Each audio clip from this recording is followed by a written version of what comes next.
दिया जाता है या फिर चीसने के लिए थोड़ी ना दिया जाता है कि चलो एक थोड़ा पेन को घस के देख लेते हैं पेन चल रहा है कि नहीं।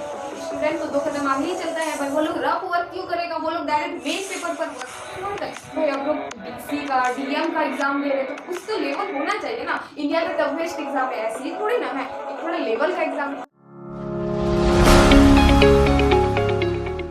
जब आप लोग एग्जाम देने जाएंगे ना, एग्जाम हॉल में जो भी आप लोगों को क्वेश्चन मिलेगा ऐसे का, उस क्वेश्चन का जो लास्ट पेजेस होता है ना, कुछ पेजेस ब्लैंक रहते हैं। क्या आप लोगों को पता है कि वो पेजेस ब्लैंक क्यों रहते हैं? अगर पता है तो ठीक है, नहीं तो फिर हम बता दे रहे हैं। वो पेजेस ब्लैंक इसलिए रहते हैं ताकि आप लोग उसमें ना रफ वर्क कर सके। लेकिन स्टूडेंट तो 2 कदम आगे ही चलता है भाई। वो लोग रफ वर्क क्यों करेगा, वो लोग डायरेक्ट मेन पेपर पर वर्क करता है। ना कुछ सोचा ना समझा ना कुछ, वो लोग सोचता है कि कैसे लिखना है कैसे नहीं लिखना, कोई सोचा नहीं। जैसे ही क्वेश्चन मिले एकदम जल्दी जल्दी जल्दी जल्दी एकदम लिखने पे उधर जाता है।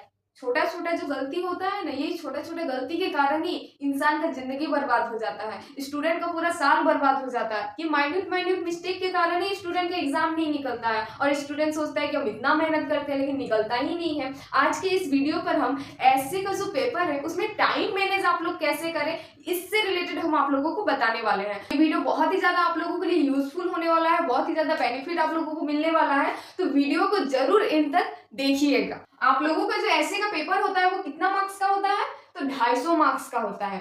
250 मार्क्स का होता है आप लोगों का ऐसे का पेपर। और ऐसे का पेपर को आप लोगों को कंप्लीट करने के लिए कितना टाइम मिलता है?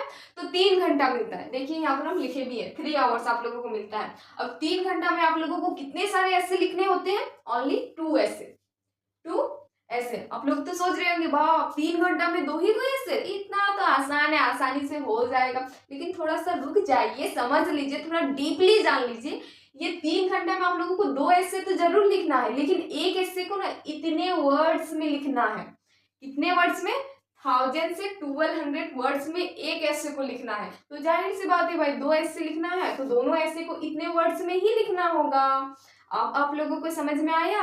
अब आप लोग सोच रहे बाप स्कूल में 250 वर्ड में हम लोगों का हवा टाइट हो जाता था, लॉन्ग लॉन्ग आंसर सब आप लोग 250 वर्ड में ही ना लिखते थे, 250 से 200 वर्ड तक। अब यहाँ पर डायरेक्ट 1000 से 1200 वर्ड तक। भाई अब लोग डीसी का डीएम का एग्जाम दे रहे तो कुछ तो लेवल होना चाहिए ना। इंडिया का टफेस्ट एग्जाम है, ऐसे ही थोड़ी ना है, एक थोड़ा लेवल का एग्जाम होता है। तो इतने वर्ड्स में तो आप लोगों को अपने आप को प्रिपेयर करना पड़ेगा। और जो लास्ट पॉइंट है वो है टोटल नंबर ऑफ ऐसे 8। मतलब कि आप लोगों को जो क्वेश्चन दिया जाएगा ऐसे के लिए, उसमें टोटल नंबर ऑफ क्वेश्चन किए को रहेगा 8 क्वेश्चंस रहेंगे। लेकिन आप लोगों को खुद से ही चूज करके 2 ऐसे को लिखना है। और एक ऐसे आप लोगों को 125 मार्क्स का रहेगा, दूसरा भी ऐसे आप लोगों को 125 मार्क्स का ही रहेगा। दोनों मार्क्स को जोड़ लीजिए 250 मार्क्स आ जाएगा। अब स्टूडेंट का टाइम मैनेजमेंट कैसा रहता है कि 2 ऐसे लिखना है 3 घंटा समय है, मतलब कि एक ऐसे में हम लोगों को 1.5 घंटा समय देना है, तो दूसरा ऐसे में भी 1.5 घंटा समय लगेगा। दोनों ऐसे भी कंप्लीट हो जाएगा, 3 घंटा भी हो जाएगा। मैक्सिमम स्टूडेंट का यही टाइम मैनेजमेंट रहता है और यही चीज की वजह से, यही टाइम मैनेजमेंट की वजह से स्टूडेंट का कल्याण भी हो जाता है।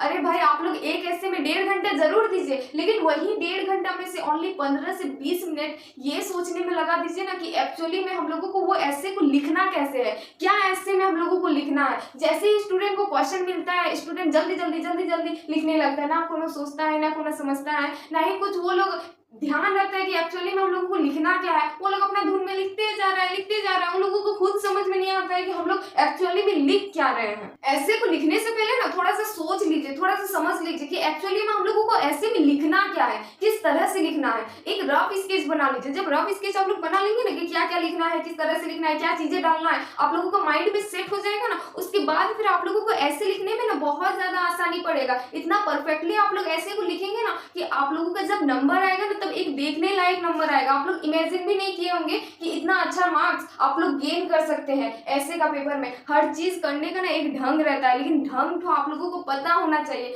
तब वो चीज को आप लोग एकदम परफेक्टली कर पाएंगे। वही 250 मार्क्स का पेपर होगा, वही 3 घंटा मिलेगा, 2 ऐसे को लिखना रहेगा। लेकिन हम क्या आप लोगों को बताएं कि ऐसे को लिखने से पहले ना आप लोग थोड़ा सा सोच लीजिए, एक रफ स्केच बना लीजिए। रफ स्केच बना लेंगे तो इसमें आप लोगों को ही सुविधा होगा कि क्या क्या लिखना है, वो पहले से ही आप लोग सोच लिए होंगे। 1.5 घंटा में से हम आप लोगों को कितना बोले, 15 से 20 मिनट आप लोग सिर्फ रफ स्केच बनाने में लगा दीजिए, और आप लोगों का वो जो राइटिंग स्किल है वो ठीक रहेगा, स्पीड ऑफ राइटिंग है वो ठीक रहेगा, तो आप लोगों का 1 घंटा 10 मिनट में या फिर 1 घंटा में ना इतना वर्ड्स एकदम 100% आप लोग लिख लेंगे। वो जो क्वेश्चन का लास्ट पेजेस सब रहता है, वो पेजेस सब देखने के लिए थोड़ी ना दिया जाता है, या फिर चीसने के लिए थोड़ी ना दिया जाता है कि चलो एक थोड़ा पेन को घस के देख लेते हैं, पेन चल रहा है कि नहीं चल रहा है। रफ वर्क करने के लिए दिया जाता है, रफ स्केच ड्रॉ करने के लिए दिया जाता है। जिसको पता होता है वो लोग यूज करता है, जिसको नहीं पता रहता है वो लोग इग्नोर करके चला जाता है। अब समझ में आया कि वो पेजेस सब क्यों दिया रहता है? हर चीज कुछ ना कुछ दिया रहता है ना कोई वजह रहता है, इसीलिए दिया रहता है। वो पेजेस का यूज क्या कीजिए। अब समझ में आया कि वो पेजेस में क्या क्या करना है,